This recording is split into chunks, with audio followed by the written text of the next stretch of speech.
It's sort of hackneyed a little bit, but I really like it, the radio metaphor. You know, if I grew up on a desert island and had never seen a radio, and you showed me a radio for the first time, I might want to open it up and see if the Beatles were inside. But there are no Beatles inside. The radio isn't creating the mind. It's transducing radio waves, which are infinite in extent, sampling them at a very narrow frequency, and transducing them into something I can hear. The choice of transducing it into an oral experience, that's up to whoever built the radio. You could just as easily transduce it into light, and our computers do that all the time. If we want a light show to go with our music, then you get light. So, on the one hand, you might say the brain makes music. It makes mind, makes consciousness, and that is the emergentist position. Or you might say that life makes mind, and that's another emergentist position. I'd say that, no, maybe the brain, what's remarkable about the brain, or what's remarkable about living things, is that they can transduce the global consciousness, the foundational consciousness, into information that is appropriately adaptive for that particular organism. So I don't transduce consciousness the way a bat transduces consciousness or a paramecium transduces consciousness. They'd be very confused by my sensorium, and I'd be very confused by theirs. What we're doing is transducing the information necessary to continue adaptively as a functioning entity in a living system that's our ecosystem. Don Hoffman has done some really nice work where he models, I may have some of the details of this wrong, but in general, he's modeling evolutionary behavior in virtual creatures. I think this is kind of what he's doing, to see whether or not creatures that have a more accurate sense of the actual world, rather than those that have a less accurate sense of it, are better fit evolutionarily and survive and adapt better within the model system he's creating. And it turns out that a better view of reality actually is non-adaptive. Those creatures are less fit. And the fact is that we actually see a very limited amount of the sensory input that other creatures see. We see different sets of information, and we actually see far less than we think we see. Our brains construct a full visual field, but we know that there's no vision where the optic nerve is. But you have to work really hard to train yourself to see where the blind spot is, where your optic nerve sits. Our brain fills it in. It does much more than that.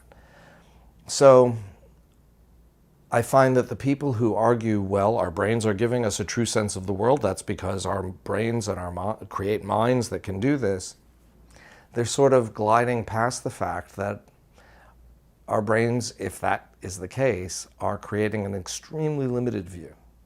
And that may be adaptive, but it's not, I find it much more satisfying to think that our brains are selectively extracting information from a foundational consciousness that's appropriate for me as a living system. And the fact that my brain is different than a mouse, we're extracting different information, so we have different minds. I just find that an easier sort of approach. My mom has a little bit of dementia. She has very little short-term memory. Otherwise, she's completely intact. And she's sort of like my little consciousness experiment. And a couple of years ago, she was talking about being confused, and she's no longer bothered by that because we've got good home care for her. She's totally safe and comfortable. She doesn't have any anxiety. And she said, I'm confused. And I said, what's it like being confused? And she said, what do you mean? And I said, well, is it sort of like random thoughts happening? She said, no, that's not it. I said, is it kind of like a radio that you can't quite tune to the right frequency? She goes, that's exactly it. Sometimes I get multiple stations, or then the station just keeps switching on me. And just the other day I was in London. Well, you live in New York, and she never leaves the apartment. the idea that that metaphor was so immediately identifiable to her. We talk about people with dementia as having brains that are broken, and thus the minds they're creating are broken minds. My mom's experience isn't that her mind is broken. It's just not tuning well. And within that, she's perfectly comfortable. And within that, she also starts to have really weird experiences, and this is the stuff I'm not supposed to talk about at consciousness meetings, but at SANS I can talk about it. She sees dead people all the time. She's gotten information from dead people about the world before I did, finding it out in the real world. 2 times that happened. There are only 2 times. Skeptics would say those are anecdotes. Maybe I misinterpreted. But her self-report, she's very clear and very verbal, is that she's perceiving things in other frequencies because she can tune to those other frequencies.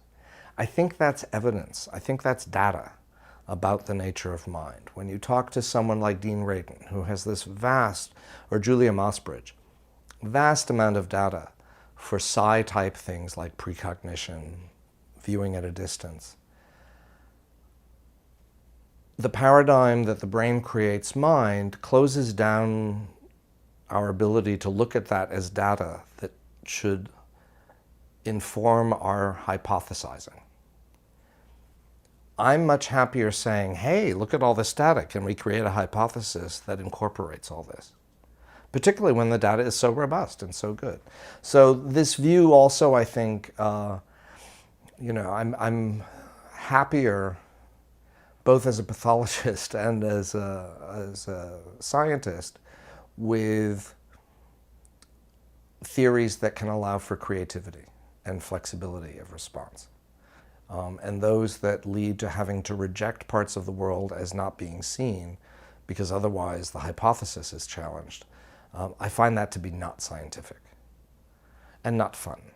So, working with Minas, this is actually where we sort of started.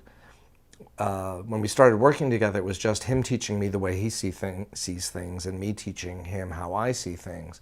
And we got to this and started to unpack it and then realized there were similarly quantum-like things outside of the quantum realm, like entanglement, superposition, complementarity, etc. All of these things have correlates in the classical and in the biological scales. So I think entanglement is a useful term, but the way Minas and I talk about it is there's quantum, the stuff as it's defined and was first discovered in the quantum realm, and there's quantum-like phenomena. But it's not just metaphorical. And I think had people first noticed these in the biological realm, they would have named them in the biological realm, and then when they found them in the quantum realm, they would have said, oh, this is like that stuff. Very much like cells. Oh, these are atoms. So it depends on who gets there first and notices the phenomenon. Quantum theory allowed our imaginations to see what was there in the biological world. But it might have been possible that that biology would have been seen beforehand and then recognized as having a parallel in the quantum world. So I think these are actually features of the universe at every level of scale. But at different levels of scale, they look a little bit different.